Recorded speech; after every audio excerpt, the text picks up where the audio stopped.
رب اشرح لي صدري ويسر لي أمري واحلل عقدة من لساني يفقه قولي۔ ہر قسم کی حمد و ثنا اللہ وحدہ لا شریک، خالق، مالک، رازق، داتا کی ذات کے لیے۔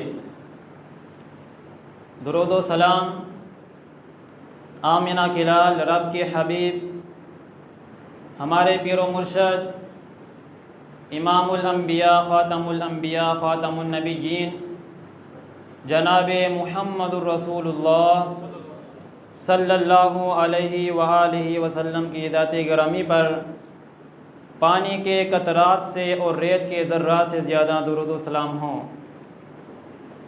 رحمتوں کا نزول ہو صحابہ کرام رضوان اللہ علیہم اجمعین پر، تابعین، تبع تابعین، ائمہ دین، فقہائے دین، محدثین اعظام اور علماء کرام اور مجاہدین اسلام پر۔ آج انشاءاللہ میں دین حنیف کا ایک ادنا سا رب کا گنہگار بندہ آپ کے سامنے چند گزارشات کرنے کی جسارت کروں گا۔ اللہ تعالیٰ مجھے حق سچ بیان کر کے اس کے مطابق ہم سب کو عمل کرنے کی توفیق عطا فرمائے۔ دنیا کے اندر جب انسان پیدا ہوئے، ایک وقت تھا کہ جب انسان ایک دوسرے کے دشمن تھے، ایک دوسرے کی جان کے دشمن، مال کے دشمن۔ پھر وہ وقت آیا، اللہ تعالیٰ نے انبیاء علیہ السلام کو آخری نبی جناب محمد الرسول اللہ صلی اللہ علیہ وآلہ وسلم کو دنیا میں مبعوث فرمایا۔ اس کے بعد لوگوں کا رویہ، لوگوں کا آپس میں ملنا جلنا، جو پہلے ایک دوسرے سے نفرتیں کرتے تھے، ایک دوسرے کی جان کے دشمن تھے، ایک دوسرے کے عزت کے محافظ نہیں تھے، جب میرے آقا علیہ السلام نے رب کا پیغام سنایا، دین کی دعوت دی، اور وہی لوگ جو آپس میں دشمن تھے وہ آپس میں محبوب بن گئے۔ وہی لوگ جو ایک دوسرے کے جانوں کے مالوں کے دشمن تھے وہ آپس میں محبت کرنے لگ گئے۔ یہی وجہ تھی کہ میرے نبی علیہ السلام اس دنیا کے لیے نہیں بلکہ ساری کائنات، تمام جہانوں کے لیے رحمت للعالمین بن کے آئے۔ اور پھر معاشرے کے اندر انسان مسلمان ایک دوسرے کا خیر خواہ، ایک دوسرے کا ہمدرد، ایک دوسرے سے محبت، یہ نبی علیہ السلام کے آنے کے بعد ہوئی تھی۔ مسلمان کا خیر خواہ ہے، اور یہ ہمارا دین اسلام یہ ہے ہی سراپن خیر خواہ۔ مسلمان کو دین اسلام ایک مسلمان کو یہ تعلیم دیتا ہے، بنیادی تعلیم، بنیادی اصول یہی ہے کہ مسلمان کا ہر وقت خیر خواہ ہوتا ہے یہی عبادت، ہے یہی دین و ایمان، ہے یہی عبادت، ہے یہی دین و ایمان کہ کام آئے دنیا میں انسان کے انسان۔ معاشرے کے اندر، ماحول کے اندر انسان کو قدم قدم پہ سہارے کی ضرورت ہوتی ہے۔ انسان اکیلے کا چلنا معاشرے میں بہت مشکل ہے، ایک دوسرے سے مل کے چلے تو معاشرہ بنتا ہے۔ اور معاشرے کے اندر جب ایسے لوگ موجود ہوں جو غریبوں کو، بے سہاروں کو سہارا دینے والے ہوں، تو پھر یہ معاشرہ اصل معاشرہ بنتا ہے۔ کسی نے کہا تھا وہی لوگ ہیں دنیا میں اچھے، وہی لوگ ہیں دنیا میں اچھے، آتے ہیں جو کام دوسروں کے۔ قال رسول اللہ صلی اللہ علیہ وآلہ وسلم، نبی علیہ الصلاۃ والسلام نے فرمایا احب الناس الی اللہ انفعہم للناس۔ میرے نبی علیہ الصلاۃ والسلام نے فرمایا لوگوں میں سے سب سے زیادہ محبوب بندہ میرے رب کو وہ ہے جو لوگوں کو نفع دیتا ہے، لوگوں کو فائدہ دیتا ہے۔ وہ بندہ میرے رب کو بہت زیادہ محبوب ہے۔ پھر میرے نبی علیہ الصلاۃ والسلام نے فرمایا، ایک صحابی نے سوال کیا اے اللہ کے رسول صلی اللہ علیہ وآلہ وسلم، ایسے کام ایسے اعمال بتاؤ جو میرے رب کو بہت زیادہ پسند ہوں، میرے رب کو بہت زیادہ محبوب ہوں۔ آقا علیہ الصلاۃ والسلام نے فرمایا سنو، سب سے پہلا کام لوگوں کو خوشیاں دو، لوگوں کو خوش کرنے کی کوشش کرو، خوشیاں بانٹنے کی کوشش کرو، یہ عمل میرے رب کو بہت زیادہ محبوب ہے۔ صحابی رسول جب گھر سے باہر نکلتے بازار جاتے اپنے ہاتھوں کو خوشبو لگا لیتے۔ کس وجہ سے؟ پوچھنے والے نے پوچھا یہ کیا؟ کہا جب میں کسی کو سلام کروں گا، مصافحہ کروں گا، اس کی بھی نیکی ملے گی، اور جب اس کے ہاتھ کو خوشبو لگے گی، اس کو خوشبو پہنچے گی، اس کو خوشبو محسوس ہوگی، اور پھر وہ اس وجہ سے خوش ہوگا، اس کی بھی نیکی الگ ملے گی۔ اور یہ وجہ تھی کہ میرے رب کو یہ کام بہت پسند ہے کہ لوگوں کو خوش کرنا، اس لیے وہ اپنے ہاتھوں کو خوشبو لگا کے جایا کرتے تھے۔ مومنہ کی ماں اماں جی عائشہ صدیقہ طاہرہ مطہرہ رضی اللہ تعالی عنہا لوگوں کو صدقہ کرتی، درہم و دینار دیا کرتی۔ پوچھنے والے نے پوچھا اور درہم و دینار کو خوشبو لگا کے دیتی؟ پوچھنے والے نے پوچھا یہ کیا؟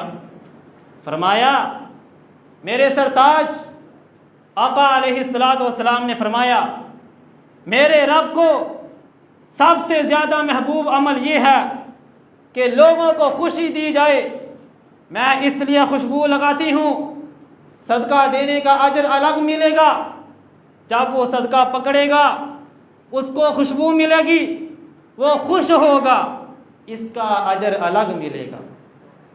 کیسے خیر خواہی مسلمان کے ساتھ، کیسی ہمدردی، ایک کام کے ساتھ دو دو اجر، یہ ہے مسلمان کے ساتھ خیر خواہی کرنا۔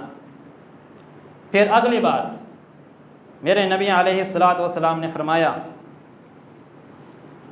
اے ابو ذر رضی اللہ تعالی عنہ، کہتے ہیں آقا علیہ الصلاۃ والسلام نے مجھے وصیت کی۔ کیا فرمایا؟ میرے نبی علیہ الصلاۃ والسلام نے مجھے کہا اے ابو ذر، دنیا کے معاملے کے اندر، دنیا کے معاملات کے اندر، دنیا کے لحاظ سے لوگوں کو دیکھنا ہے تو اپنے سے کمزور کم تر لوگوں کو دیکھنا۔ کیا مطلب؟ کہ دنیا کے لحاظ سے کسی کو دیکھو تو ان لوگوں کو طرف دیکھو جو کمزور ہیں، غریب ہیں، جو کمزور ہیں، غریب ہیں، بے سہارا ہیں۔ اگر آپ ان لوگوں کو دیکھو گے تو تمہارے دل میں رب کا شکر ادا کرنے کی کوشش ہوگی، تم اللہ تعالیٰ کا شکر ادا کرو گے۔ اگر تم دنیا کے اندر اپنے سے اوپر والے لوگوں کو دیکھو گے تو پھر تمہارے دل میں شکر نہیں بلکہ نہ شکری آئے گی، تو نہ شکرہ بندہ میرے رب کو پسند نہیں۔ اس لیے دنیا کے لحاظ سے جب بھی دیکھنا ہے اپنے سے نیچے والے کمزور لوگوں کو دیکھو۔ شیخ سعدی رحمۃ اللہ علیہ جب ایک مرتبہ بازار گئے، پاؤں میں جوتا نہیں تھا، کہا یا اللہ پاؤں میں جوتا نہیں، بغیر ننگے پاؤں جا رہا ہوں۔ آگے ایک انسان دیکھا اس کے پاؤں ہی نہیں تھے، اللہ اکبر۔ کہا الحمدللہ، یا اللہ تیرا شکر ہے تو نے چلنے کے لیے پاؤں تو عطا کیے ہیں۔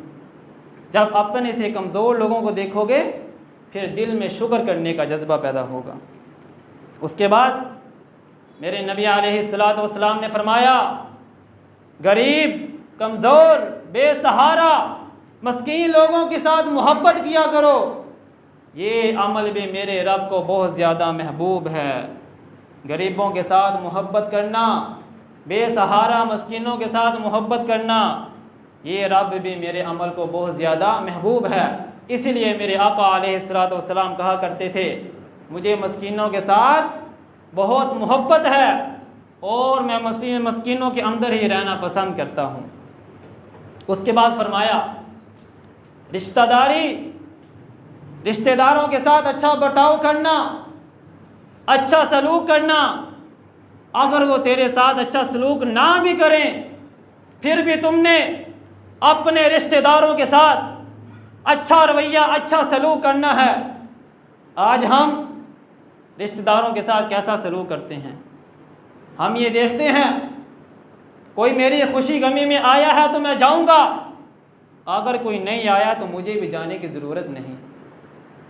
دین اسلام، قرآن، حدیث ہمیں جگہ جگہ پہ یہ خبر دیتا ہے کہ رشتہ داروں کے ساتھ اچھا سلوک کرنا ہے، اچھا برتاؤ کرنا ہے۔ اگر وہ تیرے ساتھ اچھا سلوک کرتے ہیں یا نہیں، بلکہ اللہ تعالیٰ نے تجھے حکم دیا ہے، تیرا حق ہے تو ان کے ساتھ اچھا سلوک کرنے کی کوشش کر۔ اس کے بعد فرمایا کہ اللہ کے رسول صلی اللہ علیہ وآلہ وسلم نے فرمایا حق بات، سچی بات کرنے سے ڈرنا نہیں، خوف نہیں کرنا کہ دنیا والے باتیں کرتے ہیں۔ حق بات کریں گے، سچی بات تو کڑوی ہوتی ہے نا، دنیا والے باتیں کریں گے، ملامت کریں گے۔ میرے نبی علیہ الصلوۃ والسلام نے فرمایا دنیا کی ملامت سے گھبرانا نہیں، خوف نہیں کرنا، ڈرنا نہیں، بلکہ حق بات کر دینا، سچی بات کر دینا، اگر وہ کڑوی ہی کیوں نہ ہو۔ لوگوں نے اللہ تعالیٰ کو لوگ نہیں چھوڑتے، لوگ اللہ تعالیٰ کو باتیں کرنے سے باز نہیں آتے۔ انبیاء علیہ الصلوۃ والسلام لوگوں نے تو ان کو نہیں چھوڑا، تو اگر لوگ تجھے بھی باتیں کرو تو کیا بات ہے؟ اس لیے سچی بات، حق بات کرنے سے گھبرانا نہیں۔ اس کے بعد فرمایا پہلا عمل تھا لوگوں کو خوش کرنا، خوشی بانٹنا۔ قال رسول اللہ صلی اللہ علیہ وآلہ وسلم لا يؤمن احدكم حتى يحب لاخيه ما يحب لنفسه۔ اللہ کے رسول صلی اللہ علیہ وآلہ وسلم نے فرمایا تم میں سے کوئی بندہ اس وقت تک مومن نہیں ہو سکتا جب تک وہ اپنے لیے وہی چیز پسند نہ کرے جو اپنے بھائی کے لیے پسند کرتا ہے۔ آج میں تو یہ پسند کرتا ہوں کہ لوگ میری عزت کریں، میرے ساتھ اچھا برتاؤ کریں، لوگ میرے ساتھ ہمدردی کریں، میرے ساتھ اچھے سلوک سے پیش آئیں، لیکن میں یہ کیوں نہیں چاہتا کہ لوگ دوسروں کی بھی عزت کریں؟ دوسروں کی عزت مجھے کیوں گوارا نہیں؟ دوسروں کو خوش دیکھنا مجھے کیوں برداشت نہیں ہوتا؟ اپنے لیے وہ چیز پسند کرو جو اپنے بسائی بھائی کے لیے پسند کرتے ہو، پھر ہی تم مومن ہو سکتے ہیں۔ قال رسول اللہ صلی اللہ علیہ وآلہ وسلم المؤمن للمؤمنین کالبنیان بعضہ بعضا۔ میرے آقا علیہ الصلوۃ والسلام نے فرمایا ایک مومن مسلمان دوسرے مسلمان کے لیے دیوار کی طرح ہے، جیسے دیوار کی ایک اینٹ دوسری اینٹ کو مضبوط کرتی ہے، اسی طرح ایک مومن مسلمان اپنے بھائی کے لیے خیر خواہ ہمدرد ہوتا ہے، وہ اس کو بے سہارا نہیں چھوڑتا۔ جب مومن مسلمان کو ضرورت ہوتی ہے، بے سہارا ہوتا ہے، دوسرا مسلمان اس کو مضبوط کرنے کی کوشش کرتا ہے، اس کو سہارا دینے کی کوشش کرتا ہے۔ یہ ہے مسلمانوں کی خیر خواہی۔ آج ہم بھی مسلمان تو ہیں، لیکن ماحول اور معاشرہ کدھر جا رہا ہے آپ سب کو معلوم ہے۔ حالات کس حد تک بدل گئے ہیں آپ کو معلوم ہے، لیکن ہمارے اندر کون سا جذبہ پیدا ہوتا ہے، ہمارے اندر کتنی خیر خواہی، کتنی ہمدردی ہے اپنے مسلمان بھائی کے لیے کہ اگر میں خوشحال زندگی گزارنا چاہتا ہوں، اگر میں مصیبتوں سے پریشانیوں سے بچنا چاہتا ہوں، تو ہمارے مسلمان بھائی جو آج کس حالات میں پس رہے ہیں، کیا ہمیں ان کی خبر نہیں؟ کیا ہمارا دل نہیں کرتا کہ وہ بھی خوش ہوں، وہ بھی آسانی سے زندگی گزاریں، ان کی زندگی میں بھی خوشیاں آئیں؟ ہمارے اندر کتنا کا جذبہ ہے، ہمارے اندر کتنی کی تڑپ ہے۔ اللہ تعالی ہمیں ہمارے دل میں ایسی خیر خواہی پیدا فرمائے جیسے سگے بہن بھائیوں کی ہوتی ہے۔ اس کے بعد میرے نبی علیہ الصلوۃ والسلام نے فرمایا، غریبوں، مسکینوں، بیوہ، ضرورت مندوں، بے سہاروں کا خیال رکھنے والا، ان کے بارے میں کوشش کرنے والا کیسے ہے؟ جیسے وہ میدان جنگ میں جہاد کر رہا ہے۔ اتنا بڑا عمل ہے غریبوں کے ساتھ، مسکینوں کے ساتھ، بے سہاروں کے ساتھ سہارا بننا، ان کی خیر خواہی کرنا، ان کی ہمدردی کرنا، کتنا بڑا عمل ہے جیسے کوئی بندہ جہاد کر رہا ہے، یا پھر بندہ دن کو روزہ رکھتا ہے، رات کو ساری رات قیام کرتا ہے، اس کا کتنا بڑا اجر ہے اس کے مقابلے میں وہ بندہ ہے جو غریبوں کا خیر خواہ بنتا ہے۔ میرے نبی علیہ الصلوۃ والسلام نے صحابی رسول صلی اللہ علیہ وآلہ وسلم نبی علیہ الصلوۃ والسلام کے ہاتھ پر بیعت کرنا چاہتے ہیں۔ آقا علیہ الصلوۃ والسلام نے پہلے ہاتھ آگے کیا، پھر پیچھے کر لیا۔ صحابی رسول فرماتے ہیں یہ کیا؟ نبی علیہ الصلوۃ والسلام نے فرمایا پہلے ایک شرط لگاؤ۔ کہا اللہ کے رسول میں حاضر، کیا شرط ہے؟ کہا میرے ساتھ یہ بیعت کرو کہ زندگی میں ہر وقت مرتے دم تک مسلمان کی خیر خواہی کروں گا۔ کہا اللہ کے رسول مجھے قبول ہے، مجھے منظور ہے۔ اس ہاتھ پر بیعت ہوئی، اس بات پر بیعت ہوئی کہ نماز ہمیشہ پڑھوں گا، کبھی چھوڑوں گا نہیں۔ دوسرا کام زکوٰۃ ادا کروں گا۔ تیسرا کام مرتے دم تک مسلمان کی خیر خواہی کروں گا، کسی کی مجبوری سے ناجائز فائدہ نہیں اٹھاؤں گا۔ آج ہم میں سے ہر بندہ ہی یہی تگ و دو میں ہوتا ہے کہ کبھی کو موقع مل جائے، کوئی بندہ مجبور ہو، اس کی مجبوری سے ناجائز فائدہ اٹھایا جائے۔ لوگ ایسے بھی ہوتے ہیں جن کو پیسوں کی، قرضوں کی ضرورت ہوتی ہے، کوئی پیسہ دینے کے لیے تیار نہیں، لیکن وہ کیا کرتے ہیں، اپنی ضرورت کی چیز، کوئی قیمتی چیز یا گھر بار یا گاڑی بیچ دیتے ہیں، اور خریدنے والے پھر مجبوری سے ناجائز فائدہ اٹھاتے ہیں، قیمت بہت کم لگاتے ہیں۔ ایسے لوگ جو مجبوری سے ناجائز فائدہ اٹھاتے ہیں، نہ دنیا میں سکون سے جی سکتے ہیں نہ آخرت میں، بلکہ وہ یہ جو کام کرتے ہیں، یہ ان کا یہ عمل اپنے آپ کو جہنم کی طرف لے جا رہا ہے۔ صحابی رسول ابن عبداللہ، جریر بن ابن عبداللہ رضی اللہ تعالی عنہ، غلام کو بھیجا، جاؤ گھوڑا خرید کے لے کے آؤ۔ غلام گھوڑا خرید کے لے آیا۔ گھوڑا بہت اچھا، نوجوان، صحت مند، خوبصورت، لیکن غلام نے 300 درہم کا خریدا۔ جب غلام اس مسلمان بیچنے والے کو لے آیا